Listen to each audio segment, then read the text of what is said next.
דמיינו לכם שעשיתם את זה. הגשמתם את החלום הכי גדול שלכם. כולם קוראים לכם מסי הבא, ספונסרים דופקים על הדלת, ואתם מרוויחים מיליונים בשנה מלעשות את הדבר שאתם הכי אוהבים לעשות בעולם. לשחק כדורגל. עכשיו כשאתם בתוך הדמיון, דמיינו לכם שמגיעה אליכם הצעה מפוקפקת. כזו שיכולה לגרום לכם לסכן את המקצוע שאתם עובדים בו, לאבד את הספונסרים ולהיות מבוקש במדינה שלכם, וכל זה בשביל קצת יותר כסף ממה שאתם מרוויחים. הייתם לוקחים? אני די בטוח ש99% מכם יענו חד משמעית שלא. ואני בכוונה אומר 99%, כי יש בינינו אנשים שהם חלק מהאחוז שנותר. אחד מהם הוא קווינזי פרומס. שחקן כדורגל מוכשר מאוד, שכבר הגיע לטופ ואפילו כונה בצעירותו פרומסי, והפך ללא פחות מהווריאנט סדרתי שנחקר בהמון פרשות. הוא אשם בפרשת ניסיון רצח אחת וניסיון יבוא של 4 טון קוקאין. אז בלי יותר מדי חפירות, אינטרו ומתחילים.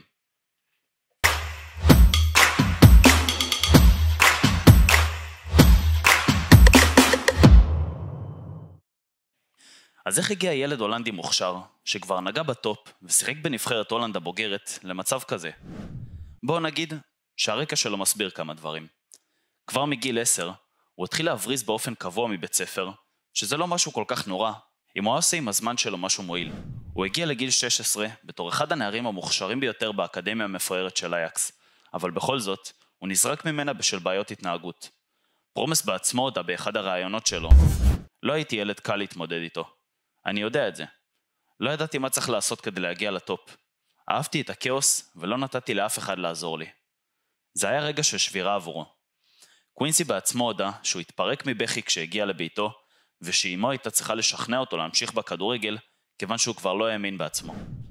אז אחרי שנה לא מעודדת בקבוצה מהליגה השנייה בשם הרלם, הוא הגיע לטוונטה, עוד אחד ממועדוני הפאר בהולנד, ואחרי 3 שנים מוצלחות באקדמיה, הוא זכה לחוזה המקצועני הראשון שלו. 3 חודשים מאוחר יותר, הוא נשלח להשאלה בגו אהד איגלס, עוד קבוצה מהליגה השנייה. זה לא מה שהוא חלם עליו באקדמיה של אייקס, אבל זה היה לא רע בכלל. האמת, שזה היה אפילו מעולה, כי נחשו מי תפס את עמדת המאמן באיגלס בדיוק כשקווינסי הגיע. לא אחר מאשר בלם אפורי, שאף אחד מאיתנו לא היה מכיר, אם הוא לא היה כזה מאמן מצוין. אני מדבר כמובן על אריק תנח. אתם יכולים לנחש איך זה נגמר. אריק תנח הוציא את הקסם מהכישרון הצעיר, ופרומס סיים את עונת 12-13, שהייתה מאוד הפכפכה, וכללה רצפים של משחקים אדירים, והעלמויות חוזרות ונשנות, עם לא פחות מ17 שערים ו11 בישולים. זו גם הייתה התקופה בה הוא זכה לכינוי פרומסי, שניתן לו על ידי אוהדי האיגלס. כל זה הספיק לפרומס כדי להביא את האיגלס עד למקום השישי בסיום העונה הסדירה, שהקנה להם את המקום בפלייאוף לליגה השנייה. בפלייאוף, 3 שערים ב3 משחקים, הובילו את גו אהד איגלס חזרה לליגה הראשונה, אחרי כמעט עשור. בסיום אותה עונה, הוא לא רק זכה בפרס השחקן הצעיר המבטיח ביותר בהולנד, הוא גם זכה לחזרה לסגל הראשי של טוונטה, שפשוט לא יכלו להתעלם מהמטאור שגדל להם מתחת לאף. והמטאור הזה לא התכוון לעצור פה. עד נובמבר של עונת 13-14, הוא כבר צבר 12 מעורבויות בשערים ב13 משחקים, ולראשונה החלו לדבר עליו כשחקן הכי טוב במדינה. כל זה נעצר בעקבות פציעה בברך שהצריכה ניתוח.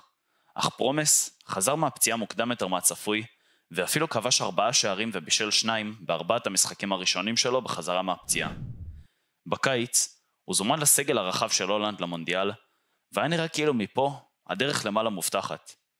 בקיץ, הצעות מקבוצות פאר כמו ולנסיה ויובנטוס הונחו על שולחנו. אך פרומס, בצעד מפתיע, בחר לחתום דווקא בספרטק מוסקבה, מהלך שנראה די שנוי במחלוקת לכל אוהד כדורגל ממוצע. אך בשביל חבריו לקבוצה בגו אהד איגלס, זה היה ברור. פרומס מבחינתם היה עוד מאותם ימים רעב לכסף. אז פרומס הגיע לספרטק וסיפק עונה די ממוצעת של 13 שערים ו5 בישולים בכל המסגרות. עונה שגרמה אפילו לספקולציות על מעבר. אבל פרומס נשאר, ומאותו רגע הגיע הכושר של חייו.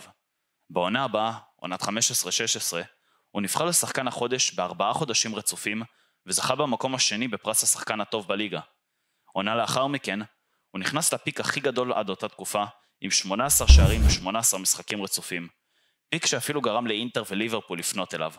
אך פעם נוספת, פרומס בחר לחדש חוזה בספרטק כדי לדאוג בעיקר לכיס שלו. זה השתלם לשני הצדדים בסופו של דבר, כשעונה אחת לאחר מכן, בעונת 17-18, הוא הצליח להוביל אותם לאליפות ראשונה מזה 16 שנים, כשהוא נמצא בטופ של הליגה גם בכיבושים וגם בשערים. ואם חשבתם שפה הוא עצר, אז ממש לא. בעונה שלאחר מכן, הוא הצליח סוף סוף לזכות במלכות השערים של הליגה עם 15 שערים, כאשר בזירה האירופית הוא מוביל את ספרטק לאחד מהניצחונות הגדולים שלה, עם 5-1 על סביליה, כאשר הוא כובש 2 ומבשל 2. ואז, הדלק נגמר. ספרטק נכשלה לעלות לליגת האלופות לאחר הפסד בשלב הפלייאוף, מה שגרם לקווינסי פרומס להצטרף לאותה סביליה שהוא פירק כמה חודשים קודם לכן, רק כדי להגיע לקבוצה במצב רע, עם חילופי מאמנים והנהלה. באותה עונה, קווינסי נוסה בערך בכל עמדה במגרש, למעט העמדה הטבעית שלו, והסתיימה בכישלון מוחץ, ובחזרה שלו למאמן שגילה אותו לעולם, אריק תנח באייקס. אבל פה באמת הדברים מתחילים להסתבך. למען האמת, ההתחלה נראתה מבטיחה. הוא היה מעורב ב13 שערים ב14 המשחקים הראשונים שלו בליגה, כבש נגד כל אחת מהיריבות של אייקס בשלב הבתים של ליגת האלופות, ואפילו נבחר לאיש המשחק בתיקו 4-4 המשוגע בינה לבין צ'לסי. ואז זה קרה. קווינסי פרומס נעצר בחשד לדקירה שביצע ביולי של אותה שנה, עוד לפני שהוא הגיע לאייקס. מה קרה אתם שואלים? לפי הדיווחים, כל זה קרה במסיבת יום הולדת משפחתית, כאשר הוא שיקור לחלוטין. הוא מצא את בן דודו, גונב 3,000 יורו, והסיטואציה נגמרה בכך שפרומס דקר את בן דודו ברגל. מאותו רגע, החלה הצלילה העמוקה בקריירה שלו. אחרי חצי עונה בה הוא לא הצליח לשחזר את היכולת, הוא חזר לספרטק בהעברה שנעשתה מאוחר מאוד בחלון העברות של ינואר. אם חשבתם שזה רק בגלל היכולת, תחשבו שוב. העברה הזאת קרתה מיד לאחר שהבין שהוא עומד להיות מואשם בניסיון רצח. במילים אחרות, הוא פשוט ברח למדינה בלי הסכם הסגרה עם הולנד כדי לא לרצות את עונשו. קצת מאוחר יותר, צצה פרשה נוספת של ניסיון יבוא של לא פחות מ4 טון קוקאין, אליה נקשר פרומס וכמה מבני משפחתו. קווינסי איבד את זה לגמרי, וככל הנראה ידע בדיוק מה הוא עושה כשברח מהמדינה עם תחילת המשפט שלו. תחילה, המשטרה לא יכלה להוכיח שום קשר של פרומס למקרה. אך עם הזמן, היא זיהתה שיחות חוזרות ונשנות שיוצאות מאותם אנשים שנתפסו בפרשה ובכלא לכיוונו של קווינסי.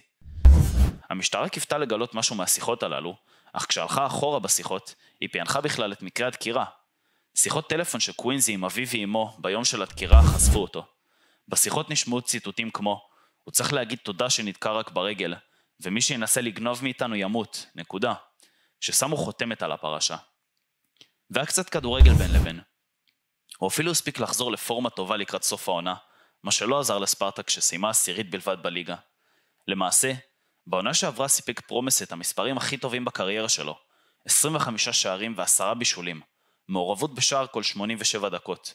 הוא גם הספיק להפוך לראפר ולקבע את חייו ברוסיה בתור הכוכב של ספרטק. אבל זה לא הסוף.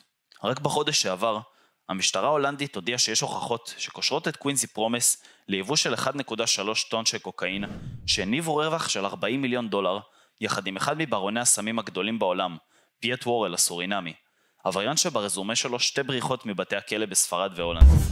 בקיצור, נראה לי שהבנתם, קווינסי פרומס הוא מריו בלוטלי על סטרואידים. שחקן שמבחינת יכולת, יכל לשחק גם בכל אחת מהראיות אירופה. טכני, זריז, עם סיומת קטלנית, סכנה תמידית על כל הגנה. אבל מעל הכל, אדם שהוא סכנה לעצמו ולסביבה שלו. אדם שאם לא הכדורגל, כנראה היה מת. אדם שקיבל מתנה, שבכלל, אבל בכלל לא מתאימה לו. אז אל תהיו קווינסי פרומס חברים. פיס.